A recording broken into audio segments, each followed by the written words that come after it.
આજે આપણે ધોરણ 7 પાઠ નંબર 7 વિશે માહિતી મેળવીશું।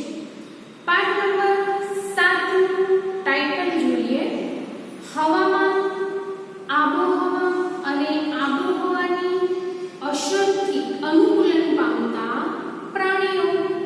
હવે સૌપ્રથમ આટલું મોટું ટાઇટલ જોઈ અને આપણને એવો ડર લાગી જશે કે આ પાઠ તો કેટલો મોટો હશે, પણ આપણે સરસ મજાની રીતે સહેલાઈથી આજે આપણે ભણીશું। એમાં સૌપ્રથમ આપણે જોઈએ હવામાન। હવામાન એટલે શું? આપણે એવું કહીએ છીએ કે આજે હવામાન સરસ છે, આજે બહુ ગરમી થાય છે, આજે સરસ ઠંડો પવન છે। આ બધું શું છે? તો કે હવામાનની અસરથી ઉદ્ભવતી પરિસ્થિતિ। એવું જ બીજું આપેલું છે આબોહવા। આબોહવા એટલે શું? તો કે જે તે વિસ્તારનું જે વાતાવરણ રહેતું હોય, જેવી ત્યાં હવા, ઉદાહરણ તરીકે ભેજવાળી હવા, સૂકી હવા, એ બધું જ આબોહવામાં અને એમના અનુકૂલનથી જીવતા પ્રાણીઓ। હવે પ્રશ્ન એવો થશે કે અનુકૂલન એટલે શું? સાદી ભાષામાં કહીએ તો કે જે પરિસ્થિતિમાં આપણે રહેતા હોય એ પરિસ્થિતિમાં આપણે ત્યાં ને ત્યાં ટેવાઈ જઈએ। આપણી ભાષામાં જ શબ્દ સમજાવું છું કે ટેવાઈ જવું એટલે શું? તો કે એ પરિસ્થિતિને અનુકૂળ થઈ જવું, એ વસ્તુ અનુકૂલન છે। ઉદાહરણ તરીકે એક જગ્યાએથી બીજી જગ્યાએ તમે જશો તો થોડા દિવસ તમને ત્યાં નહીં ગમે, પછી શું થશે? તો કે ધીમે ધીમે ત્યાં રહેવાની તમને ટેવ પડી જશે અને તમે ત્યાંનું જે વાતાવરણ છે એ સ્વીકારતા થઈ જશો। હવે પાઠની શરૂઆત કરીએ આપણે કે એવું કીધું છે કે તમને મિત્રો યાદ છે કે જ્યારે તમે ક્યાંય પણ ફરવા જવાનો પ્લાન બનાવો છો ત્યારે ઘરેથી મમ્મી, પપ્પા અથવા તો બીજી કોઈ પણ મોટી વ્યક્તિ તમને એવું કહેશે કે ત્યાંનું વાતાવરણ કેવું હોય, તમારે ત્યાં શું લઈ જવું પડે, અથવા તો અત્યારના ડિજિટલ યુગમાં મોબાઈલનો ઉપયોગ કરી અને તમે પણ તમારા માતા પિતાને સમજાવતા હશો કે ત્યાં વાતાવરણ એકદમ ઠંડુ છે તો આપણે સ્વેટર લઈ જવું પડે, ત્યાં રોજે રોજ વરસાદ આવે છે તો આપણે રેનકોટ લઈ જવું પડશે, અથવા તો ત્યાં ખૂબ જ ગરમી છે તો આપણે એને અનુરૂપ કપડાં ત્યાં લઈ જવા પડશે। આવું તમને ફરવા જાઓ છો એ પહેલાની પૂર્વ તૈયારી રૂપે તમે ઘરની અંદર આવી ચર્ચા કરો જ છો કે ત્યાં વાતાવરણ આ પ્રમાણે છે તો તમારે અમુક વસ્તુ ફરજિયાત લઈ જવી પડશે। બીજું શું કીધું?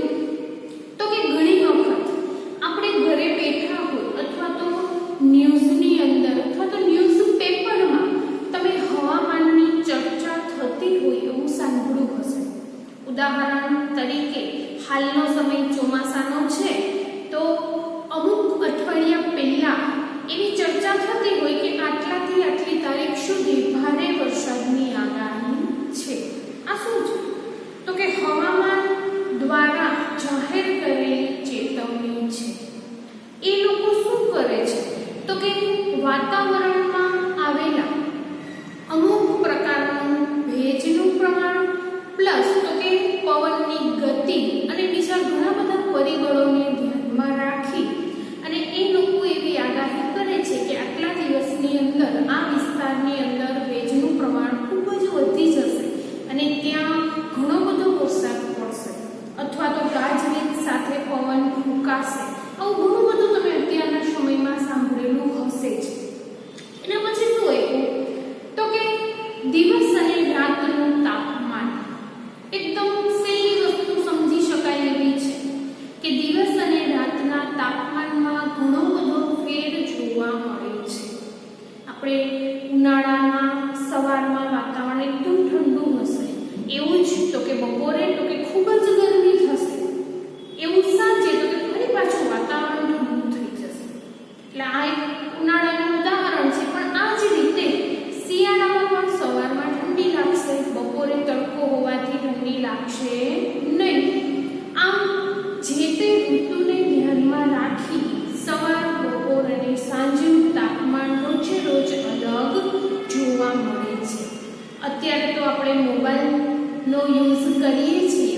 જેથી કરીને એમની અંદર વેધર નામની એક એપ્લિકેશનની મદદથી આપણે 5 થી વધારે દિવસોનું તાપમાન પણ જાણી શકીએ છીએ કે અંદાજિત આવતીકાલે વરસાદ થશે અથવા તો ખૂબ જ ગરમી થશે, કારણ કે કાલનું તાપમાન 35 ડિગ્રી ઉપર છે.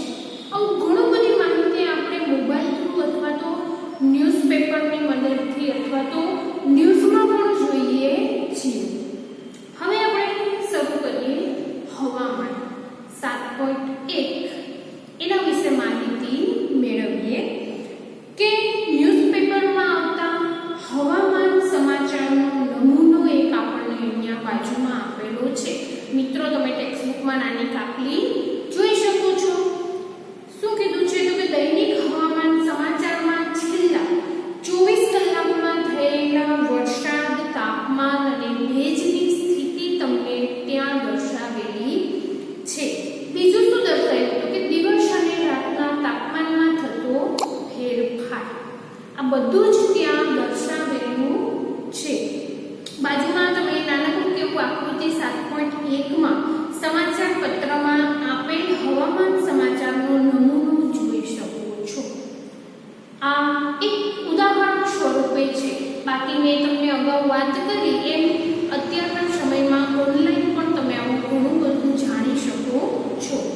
બીજું શું કીધું છે તો કે હવામાન રિપોર્ટ સરકારનો હવામાન વિભાગ તૈયાર કરે છે. આ વિભાગ તાપમાન, પવનની ઝડપ વગેરેના આંકડા મેળવી એ બધાને ભેગા કરી અને એમના ઉપરથી અંદાજિત કયા દિવસે કેવું વાતાવરણ રહેશે એ નક્કી કરે છે. પ્રવૃત્તિ 7.1 માં આપણે જોઈએ.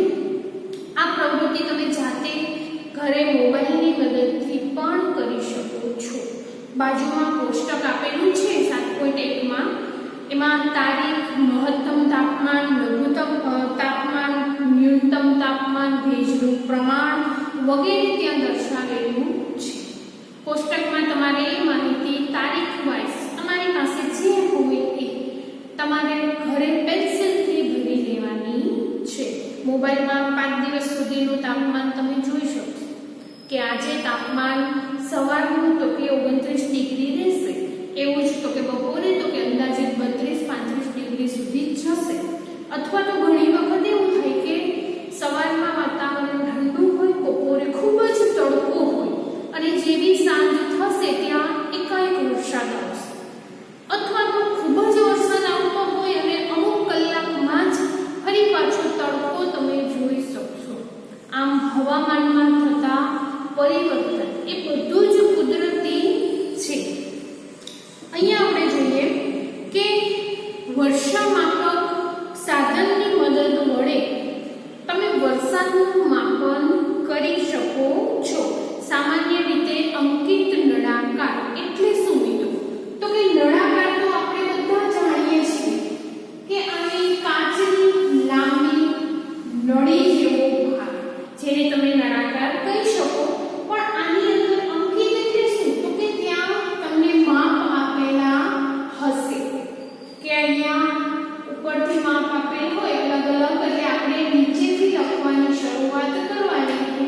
અહીંયા 1, 2, 3, 4 અને 5. આ ઉદાહરણ તરીકે તમને આકૃતિ આપેલી છે. પણ આવું જ જો તમારે વર્ષા માપક યંત્ર ઘરે બનાવવું હોય તો તમે બનાવી શકો કે કોઈ પણ સપાટ અને ઉપરથી પહોળા મોઢાવાળું વ્યવસ્થિત જે પાત્ર હોય એ લઈ અને અગાશી ઉપર અથવા તો ખુલ્લી જગ્યામાં કે જ્યાં વરસાદ ડાયરેક્ટ પડે છે, આજુબાજુમાં ક્યાંય દિવાલ કે પવન આવતો નથી એવી ખુલ્લી જગ્યાએ એને મૂકી દેવાનું. વરસાદ શરૂ થાય ત્યારથી વરસાદ જ્યાં સુધી બંધ થાય ત્યાં સુધી એમને એમ ત્યાં એને રહેવા દેવાનું. પછી એ જ પાત્રને લઈ અને તમે જે ઘરે સ્કેલ આપણે જેને ફૂટપટ્ટી કહીએ છીએ એમની ઊભી એની અંદર ડુબાડવાની. એમની અંદર પહેલેથી જ થોડું ઘણું પાણી એકઠું થયું હશે. એના માપ પ્રમાણે તમે નક્કી કરી શકો કે આજનો કેટલા ઇંચ વરસાદ જે તે વિસ્તારમાં પડેલો છે. આ પ્રવૃત્તિ તમે જાતે વરસાદ આવે ત્યારે કરી શકો છો અને અંદાજિત માપ તમે વરસાદનું મેળવી શકો છો.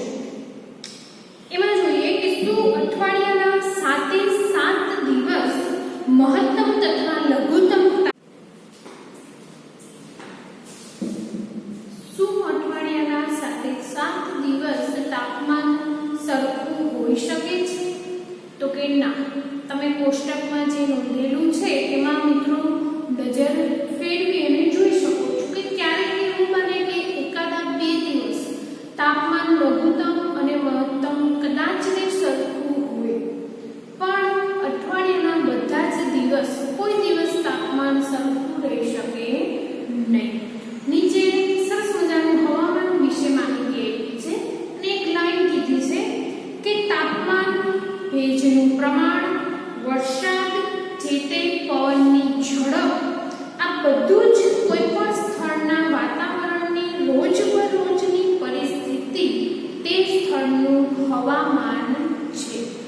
આપણને એવું સમજાયું છે કે હવામાન કેને કહી શકાય? તો કે જે તે વિસ્તારનું તાપમાન.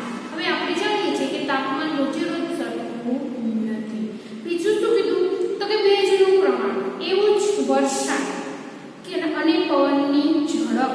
આ 4 પરિબળ કોઈ દિવસ 7 દિવસ અથવા તો 2 કે 3 દિવસ સરખા રહેતા નથી. એના માટે શું કરવું પડે?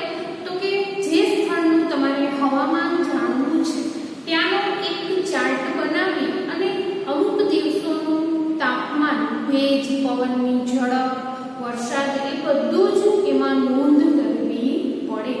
અને પછી એ બધાનું સરેરાશ તાપમાન જે આવે, જે ભેજનું પ્રમાણ આવે, જે વરસાદનું પ્રમાણ આવે, એ બધું જ શું છે? તો કે જે તે સ્થળનું હવામાન તમે કહી શકો.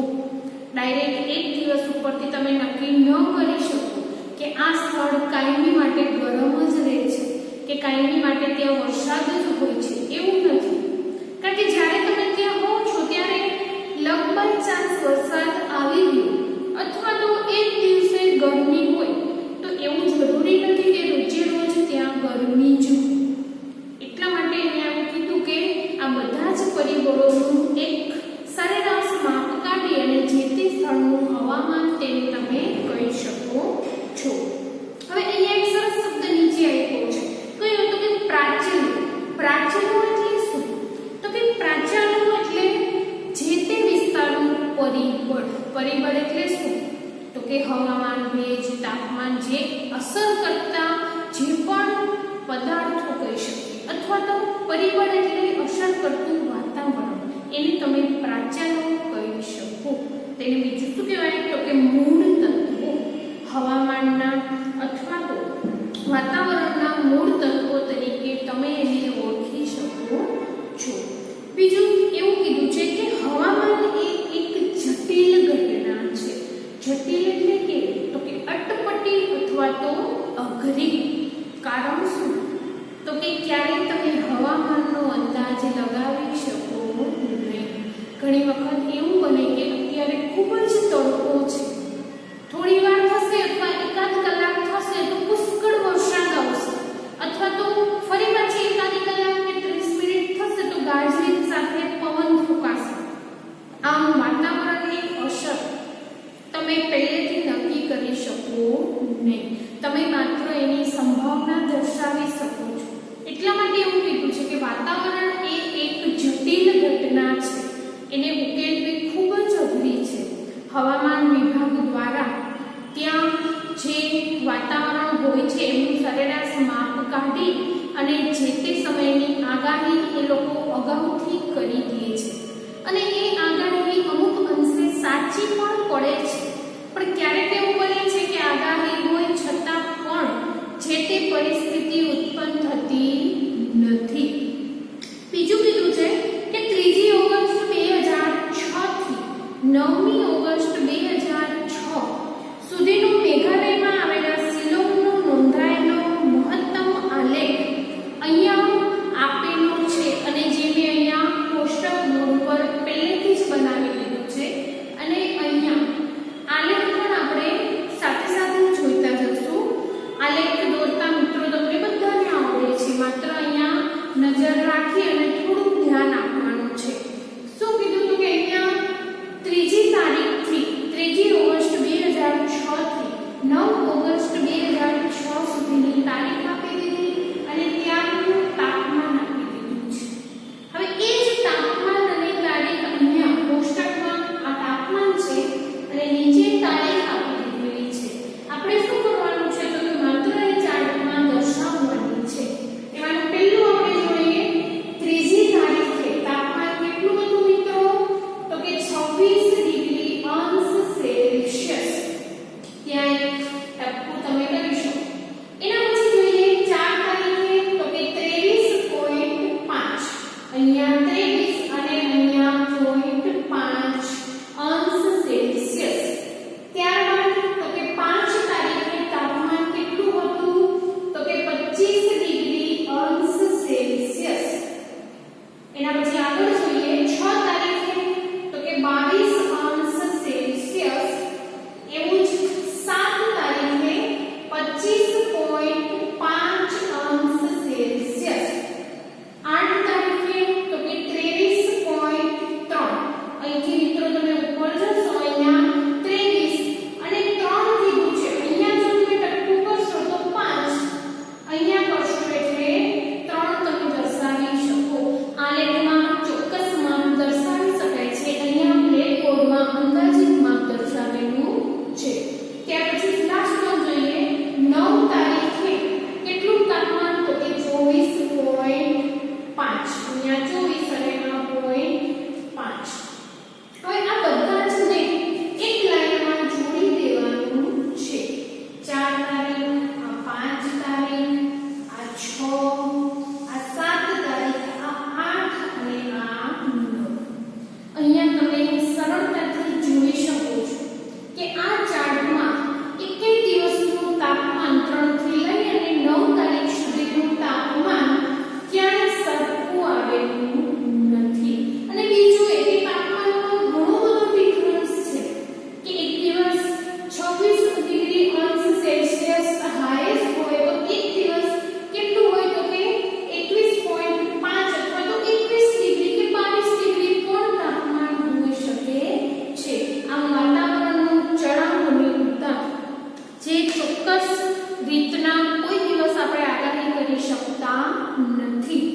હવામાનના રિપોર્ટથી સ્પષ્ટ છે કે રોજ રોજ મહત્તમ અને ન્યૂનતમ તાપમાનની નોંધ કરવામાં આવેલી હોય તો તમે જાણો કે આ તાપમાન કેવી રીતના નોંધવામાં આવે છે.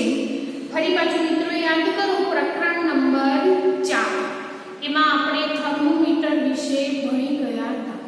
કયું હતું તો કે ક્લિનિકલ થર્મોમીટર જે ડોક્ટર લોકો યુઝ કરે છે આપણા માટે એ. અને બીજું કયું હતું તો કે તાપમાન માપી શકાય એવું થર્મોમીટર. એવા ઘણા બધા થર્મોમીટરની મદદથી આ જે ટેમ્પરેચર છે એને માપવામાં આવે છે. શું કે તો કે ખાસ પ્રકારના થર્મોમીટરની મદદથી આ તાપમાન વપરાય છે જેને મહત્તમ અને ન્યૂનતમ થર્મોમીટર કહી શકાય છે. મહત્તમ એટલે વધુ, ન્યૂનતમ એટલે ઓછું, કે જે બંનેનું માપ એક જ થર્મોમીટરમાં મેળવી શકાય છે. દિવસ દરમિયાન મહત્તમ તાપમાન અને ન્યૂનતમ તાપમાન ક્યારે હોઈ શકે તમે જાણો છો મિત્રો તો કે હા જાણતા હો છો, પણ આપણને એવી ખબર નથી કે આ સમયે એ તાપમાન મહત્તમ કે ન્યૂનતમ છે. તમને ઉદાહરણ આપો એટલે તમે સરળતાથી સમજી શકશો કે સામાન્ય રીતે દિવસનું મહત્તમ તાપમાન બપોરના સમયે જ્યારે ન્યૂનતમ તાપમાન વહેલી સવારે હોય છે. આપણે ઉનાળાનું ઉદાહરણ લઈએ તો સવારના સમયે ખૂબ જ ઠંડક લાગે છે અને આપણને મજા આવે છે. જ્યારે એ જ વસ્તુ બપોરના સમયે શું થશે તો કે 1 વાગ્યા પછી ખૂબ જ ગરમી થશે અને આપણે અકળાઈ જઈશું. એવો શબ્દ આપણે વાપરીએ છીએ. એ શું છે તો કે મહત્તમ તાપમાન બપોરના સમયે અને ન્યૂનતમ તાપમાન તો કે વહેલી સવારના સમયે તમે માપી શકો છો. સૂર્યોદય અને સૂર્યાસ્તના સમય વિશે શું કહી શકાય કે શિયાળા, ઉનાળા અને ચોમાસા સૂર્યોદય અને સૂર્યાસ્તનો સમય શું અલગ અલગ હોઈ શકે તો કે હા. એનું એક સરસ ઉદાહરણ આપો કે શિયાળાની અંદર બપોર પછીના સમયે જ્યારે તમે બહાર રમવા જાઓ છો ત્યારે શું થશે તો કે શિયાળો હશે ને તો થોડી વાર તમે ત્યાં રમશો ત્યાં જ અંધારું થઈ જશે અને મમ્મી ફરી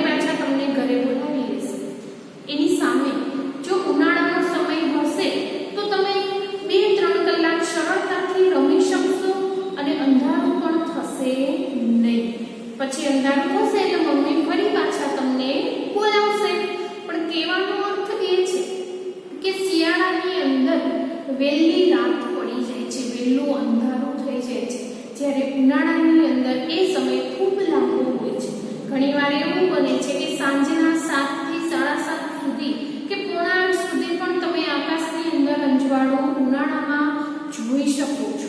એ જ વસ્તુ તો કે શિયાળાની અંદર 6, 6:30 કે 6:45 થશે ત્યાં જ આકાશમાં અંધારું થઈ ગયું હશે. આ શું દર્શાવે છે? તો કે સૂર્યનો ઉગવાનો અને આથમવાનો સમય અલગ અલગ હોય છે. બીજું જાણવા માટે નાનકડું નીચે આપ્યું છે કે હવામાનમાં થતા બધા જ ફેરફાર સૂર્યને કારણે હોય છે. સૂર્ય એ ખૂબ જ ઊંચું તાપમાન ધરાવતો વાયુનો ગોળો છે. સૂર્ય આપણાથી ઘણો દૂર છે. આ બધી જ વાત તમે જાણો છો કે આપણાથી ઘણા બધા કિલોમીટર દૂર આવેલો છે, છતાં પણ એમની ગરમી અને પ્રકાશ આપણે સરળતાથી વાપરી શકીએ છીએ. સૂર્ય એ ઊર્જાનો મુખ્ય સ્ત્રોત છે. જો સૂર્ય ના હોય તો આપણે શું થાય? તો કે મનુષ્ય સૃષ્ટિ સમગ્ર નાશ પામે. જે આપણે પહેલા જ ચેપ્ટરની અંદર ભણી ગયા કે જો સૂર્ય નહીં હોય, સૂર્ય ઊર્જા નહીં હોય તો પ્રકાશ સંશ્લેષણની ક્રિયા અટકી જશે અને વનસ્પતિ પોતાનો ખોરાક નહીં બનાવી શકે, જેથી કરીને આપણે પણ વનસ્પતિમાંથી ખોરાક મેળવી શકતા નથી. અને બીજું એ કે જો આપણે પ્રાણીજ પેદાશો ખાતા હોઈએ, પ્રાણીમાંથી મળતી પેદાશો ખાતા હોઈએ તો પ્રાણીઓ વનસ્પતિ નહીં ખાઈ શકે, જેથી કરીને એ પણ પ્રાણીજ પેદાશ આપી શકશે નહીં. આમ જો સૂર્ય ન હોય તો જીવ સૃષ્ટિ શક્ય બનતી નથી. બીજું કીધું છે કે જે હવામાનમાં વાતાવરણમાં સૂર્ય ફેરફાર લાવી શકે છે. સૂર્ય ઊર્જાનું પૃથ્વીની સપાટી તેમજ સમુદ્ર અને વાતાવરણ વચ્ચે થતું શોષણ પરાવર્તનની જે તે સ્થળનું હવામાન નક્કી કરી શકે છે. જે આપણે અગાઉના ચેપ્ટરમાં ભણી ગયા કે સમુદ્ર તરફથી આવતી લહેરો અને જમીન પરથી આવતી લહેરો એ શું હતું? તો કે સૂર્યને લીધે જમીનની અંદર ગરમી શોષાશે અને બીજું પાણીમાં એ ગરમી શોષાશે, પણ પાણી જલ્દી ગરમ થઈ શકતું નથી. એનાથી ઓપોઝિટ કે એ જલ્દી ઠંડુ પણ પડી શકતું નથી. જ્યારે જમીન તો કે ઝડપથી ગરમ થઈ જશે, તમને ગરમીનો અનુભવ થશે, પણ જો તમે સમુદ્ર કિનારે રહેતા હોય તો એ જ વાતાવરણમાં તમને ઠંડીનો અનુભવ થશે.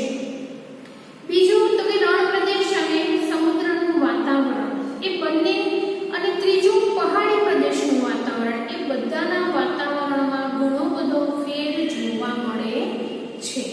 આમ આપણે હવામાન વિશે આ વિડીયોની અંદર